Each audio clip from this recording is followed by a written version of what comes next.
যুদ্ধবিরতির পর গাজায় ফেরত আসা মানুষের জন্য আতঙ্ক হয়ে উঠেছে বিপুল পরিমাণে অবিস্ফোরিত বোমা।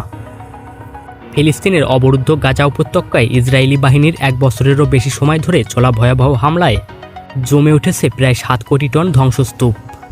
এর ভেতরেই লুকিয়ে আছে অন্তত 20,000 অবিস্ফোরিত বোমা ও ক্ষেপণাস্ত্র, যা এখন গাজার মানুষের জন্য নতুন বিপদের কারণ হয়ে দাঁড়িয়েছে। 2023 সালের অক্টোবরে অবিস্ফোরিত এসব বোমার কারণে 324 জনের মৃত্যু হয়েছে, যার মধ্যে 91 জন ছিল শিশু।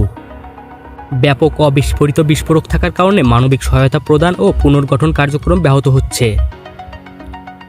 বিশেষজ্ঞরা সতর্ক করেছেন যে গাজাকে নিরাপদ করতে কয়েক দশক লেগে যেতে পারে। ইসরায়েল ভারী যন্ত্রপাতি ও সরঞ্জাম প্রবেশে বাধা দেওয়ায় ধ্বংসস্তূপ অপসারণের কাজ মারাত্মকভাবে বাধাগ্রস্ত হচ্ছে। সীমান্ত ক্রসিং বন্ধ রাখার কারণে নিহতদের মৃতদেহ উদ্ধারের সরঞ্জামও আনা সম্ভব হচ্ছে না।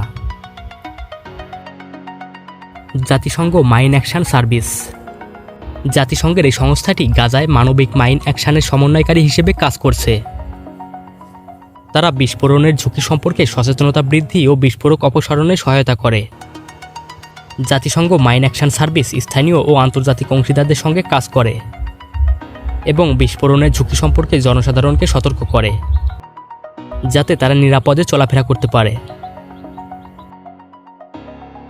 অবিস্ফোরিত গ্রেনেড ও অন্যান্য বিস্ফোরক অপসারণের জন্য প্রয়োজনীয় সরঞ্জাম গাজায় প্রবেশের অনুমতি দিতে আন্তর্জাতিক সম্প্রদায়ের প্রতি আহ্বান জানানো হয়েছে।